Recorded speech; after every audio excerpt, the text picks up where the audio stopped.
Hello, I'm Miss Wilson and I teach fourth grade at Madison James Foster Elementary School. In fourth grade, we're beginning a new unit on The Whipping Boy by Sid Fleischman.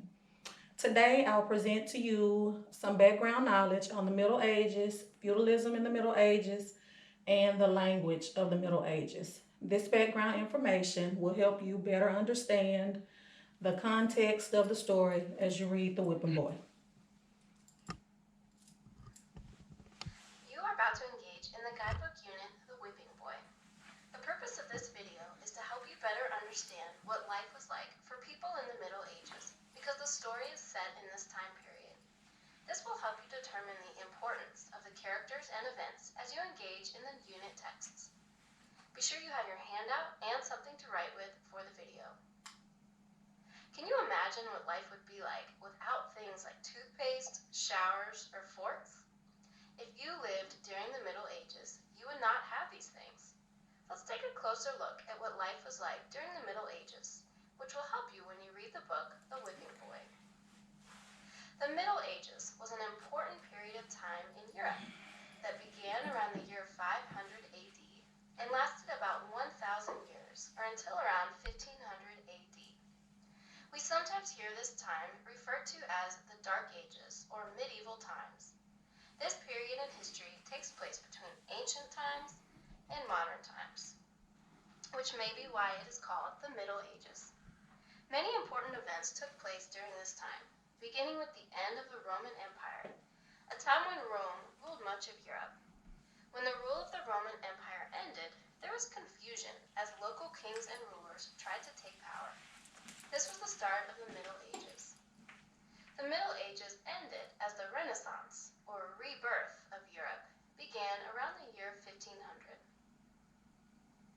Now you are ready to show what you know about when the Middle Ages took place. Pause this video to label the 3 time periods on the timeline on your handout at stop sign number 1. Then hit play when you are ready to continue.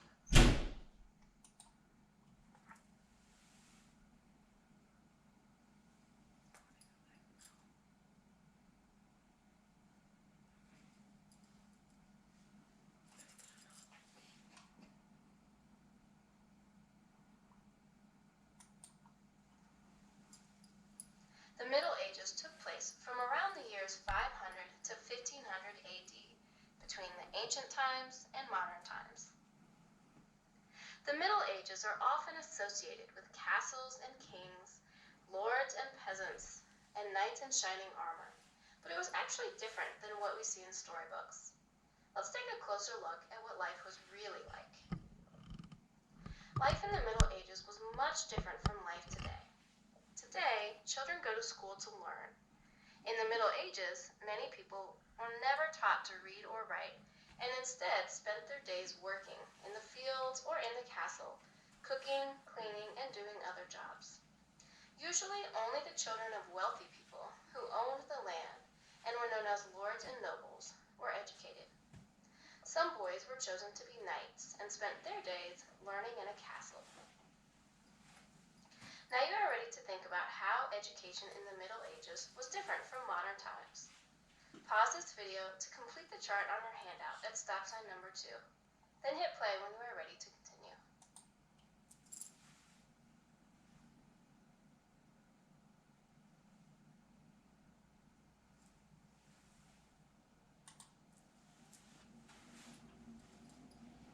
You may have included that most children did not go to school unless they were very wealthy in the Middle Ages. But today, almost everyone goes to school. In the Middle Ages, many children worked at a young age, and today, young children don't have jobs. You may have also mentioned that boys sometimes studied to become knights.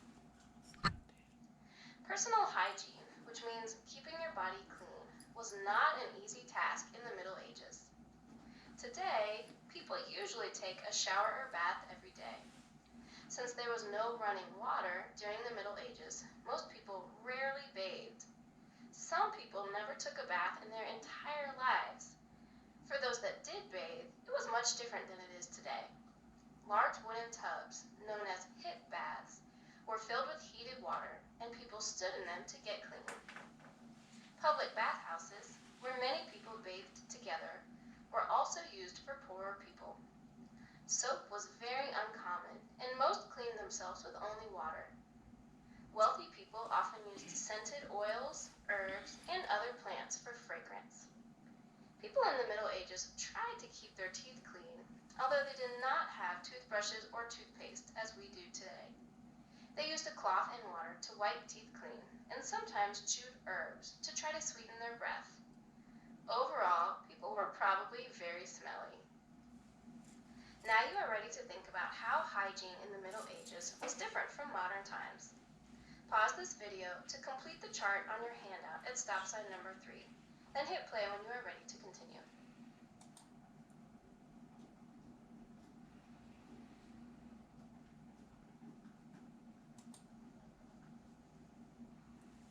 You may have included that most people bathed rarely, if ever.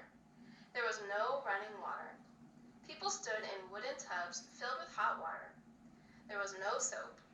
People sometimes bathed together in public bathhouses. The rich sometimes used oils or perfumes to smell better. Teeth were cleaned with a cloth and water, or herbs were chewed for fresher breath.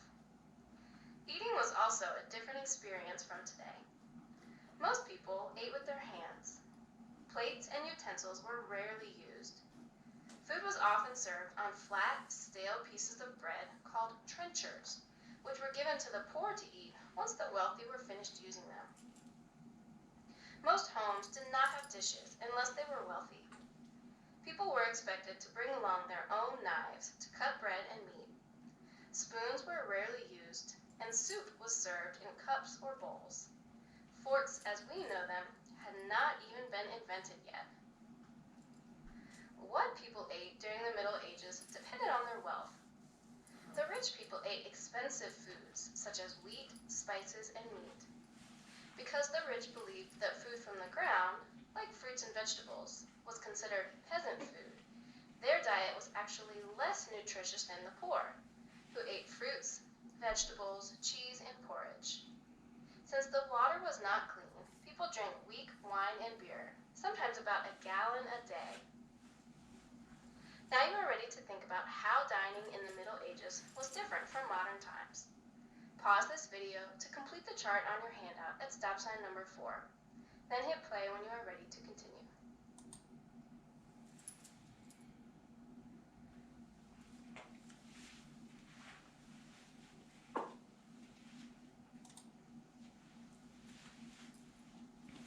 You may have included that most people ate with their hands and carried their own knives, and that trenchers, or stale pieces of bread, were used as plates and even eaten by the poor. You may have also said that even though many foods we eat today were eaten in the Middle Ages, people's diet depended on their wealth. And finally, that most people drank up to a gallon of wine or beer a day. People dressed differently in the Middle Ages too. Both men and women wore many layers. Everyone wore undershirts. Women wore a few layers of dresses, long sleeves, and tights to keep their bodies covered. Men often wore tunics or long shirts. Hats were very important in the Middle Ages and were worn by almost everyone, almost all the time. They kept people's heads warm and served as a symbol of wealth and status. Since dyes, decorations, and high-quality fabrics such as silk, lace, and cotton were expensive, only the upper class wore clothing and hats with rich color, patterns, buttons, and other decorations. The clothing and hats of the poor had less color and very few decorations. Now you are ready to think about how people dressed in the Middle Ages. Pause this video to complete the chart on your handout at stop sign number 5, then hit play when you are ready to continue.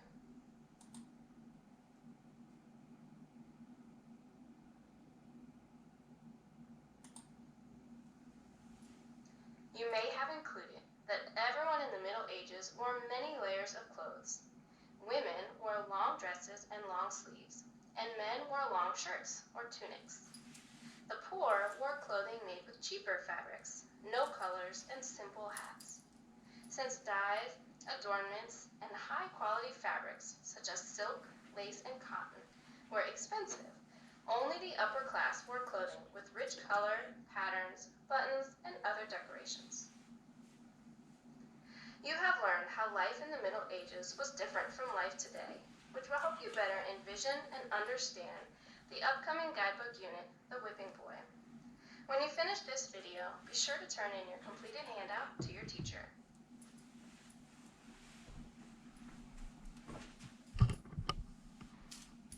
Okay, so we learned a little about education in the Middle Ages, hygiene in the Middle Ages, dining, and the type of clothes that they wore. In this next video, we will talk about or learn about the feudal system that they used during the Middle Ages.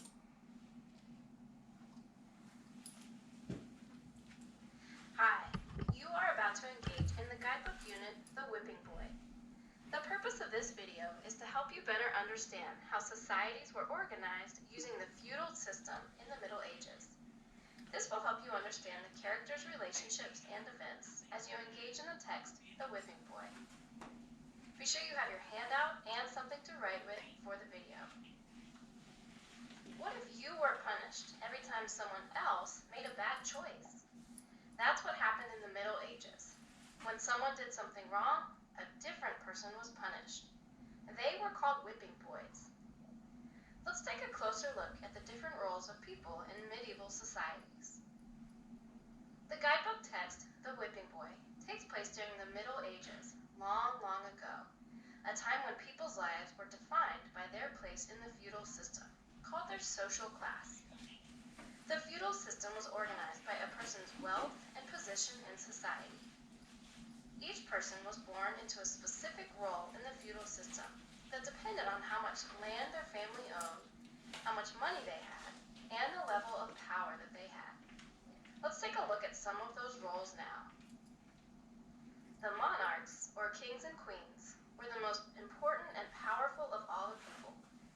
They ruled large amounts of land and people. The king's family was powerful and protected. Power was usually passed down to the next generation in royal families. Since kings had so much land to rule, they divided up large pieces of land to be managed by other powerful people called nobles. The more land you owned, the more powerful you were. In exchange for the land that the king gave them, the nobles were expected to be loyal to the king and protect him. Nobles were the lords, barons, and other wealthy landowners in the kingdom. The nobles were the second highest social class and answered only to the king. They had a lot of power and responsibility in society. They protected the king's land, organized the army, and paid taxes to help support the kingdom. Knights were next in the line of power. They served the nobles as the king's army and were the protectors of the society, who could be called into battle at any moment. Nobles gave knights smaller pieces of their land in exchange for their service in battle to protect them and the king. Most members of society were commoners. There were two groups of commoners, peasants and serfs. Peasants owned little, if anything, and often spent long hours working and paid high rents to the nobles for their land and homes. They had many different roles in the feudal society, including blacksmiths and bakers. Many were farmers who provided food for the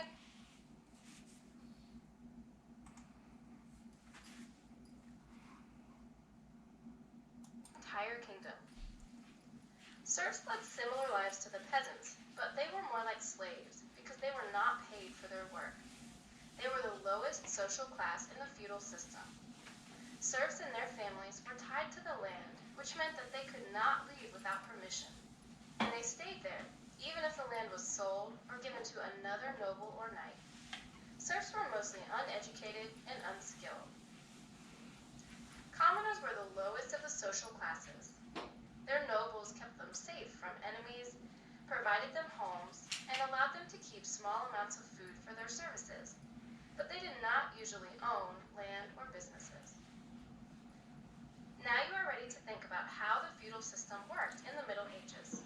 Complete the organizer by filling in each social class from the choices in the word box. Then list 1 to 2 important ideas about each group on your handout. Pause this video to complete the chart on your handout at stop sign number 1. Then hit play when you are ready to continue. You should have placed the king at the top of the pyramid. The king had the most power and wealth in the feudal system. Kings provided land to the nobles in exchange for their protection and loyalty. Next, you should have the nobles. They were wealthy landowners and were very powerful. They ruled large areas of land and provided an army to the king. They also provided small pieces of land to the knights in exchange for their service in battle. The knights were next in the feudal system.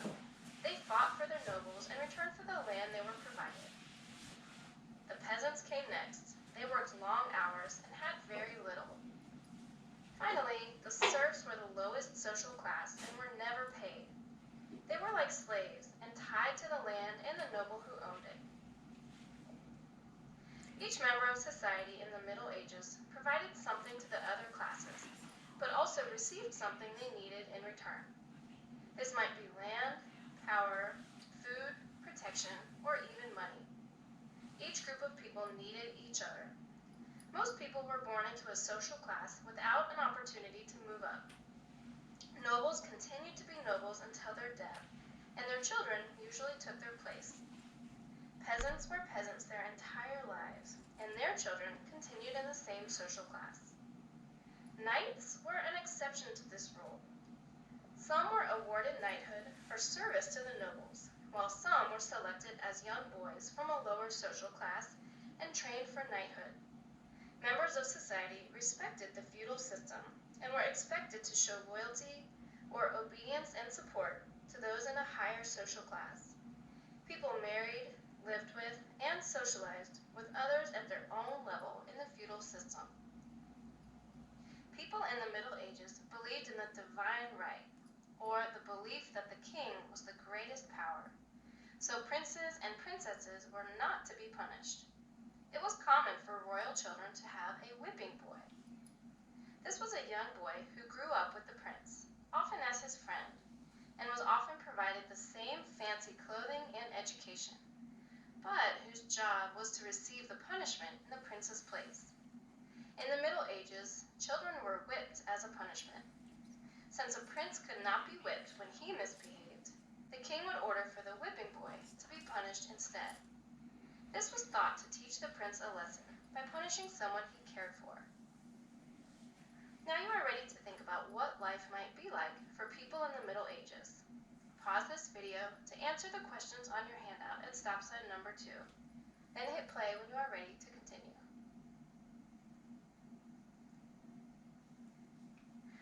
A whipping boy was a young boy who was punished instead of the prince during the Middle Ages. Some of the benefits of this role were getting a good education, living in the palace, and having fine clothing and other things. A drawback was that whipping boys were whipped and punished for someone else's bad choices. You have learned how people were organized into social classes by the feudal system in the Middle Ages. Understanding the roles of different people, like the whipping boy in the Middle Ages, is important to understand the characters and ideas in the upcoming guidebook unit text, The Whipping Boy. When you finish this video, be sure to turn in your completed handout to your teacher.